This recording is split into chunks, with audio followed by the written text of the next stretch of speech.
78.82 लाखांचं कापड अपहार उघड. राजस्थानमध्ये धाडसी कारवाईत कापड 470 रोल जप्त. स्थानिक गुन्हे शाखा अहिल्यानगर यांनी नवापूर ते राजस्थानपर्यंत तपास करत आरोपींना घेतलं ताब्यात. अहिल्यानगर येथून बेंगळूरकडे पाठवण्यात आलेल्या कापडाच्या मोठ्या खेपेतून तब्बल 78,82,184 रुपयांचा अपहार झाल्याचा धक्कादायक प्रकार उघडकीस आला.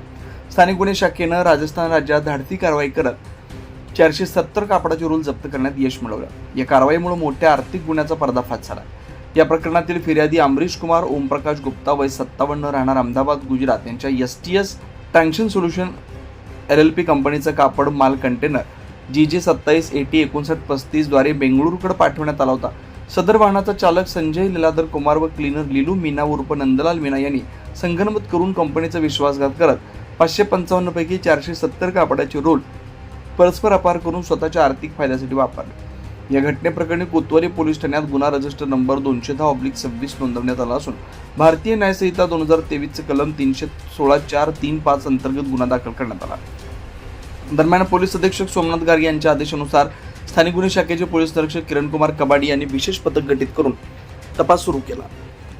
या पथकामध्ये पोलीस उपनिरीक्षक संदीप मुरकुटे यांच्यासह पोलीस अंमलदार सुनील पवार, रिचर्ड गायकवाड, फुरकान शेख, भगवान थोरात, प्रशांत राठोड, विशाल तनपुरे, महिला पोलीस अंमलदार सोनल भागवत, चालक उमाकांत गावडे, अरुण मोरे यांचा समावेश होता. तपासादरम्यान पथकानं नवापूर जिल्हा नंदुरबार इथं भेट देऊन CCTV फुटेजची तपासणी केली असता आरोपींनी कंटेनरमधील मुद्देमाल दुसऱ्या वाहनात हलवल्याचं उघड झालं. त्यानंतर पथकानं कोणताही विलंब न करता सलग 4 दिवस CCTV फुटेजचा मागोवा घेत राजस्थानपर्यंत तपासाची साखळी जोडली. पुढील तपासात चुरू जिल्ह्यातील तालछापर सुजानगड येथील मोहम्मद युनिस सलाउद्दीन वय 49, बाबूलाल जीवनराम जाट वय 32, मोहम्मद अमीर सज्जाद वय 33 यांना ताब्यात घेऊन चौकशी केली असता त्यांनी अपहारातील मुद्देमाल झालावाड जिल्ह्यातील मनोहर ठाणे येथे लपवून ठेवल्याची माहिती दिली. यानंतर पोलिसांनी तात्काळ मनोहर ठाणे येथे धाड टाकून 78,82,184 रुपये किमतीचे एकूण 470 कापडाचे रोल जप्त केले. या कारवाईमुळे संपूर्ण अपहार केलेला मुद्देमाल हस्तगत करण्यात पोलिसांना यश आलं.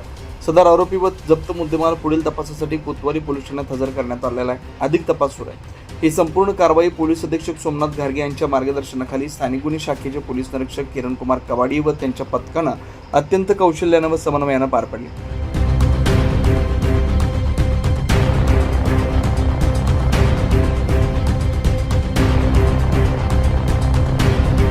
24 लाईव्ह महाराष्ट्र न्यूजसाठी भाऊसाहेब गामणे, अहिल्यानगर.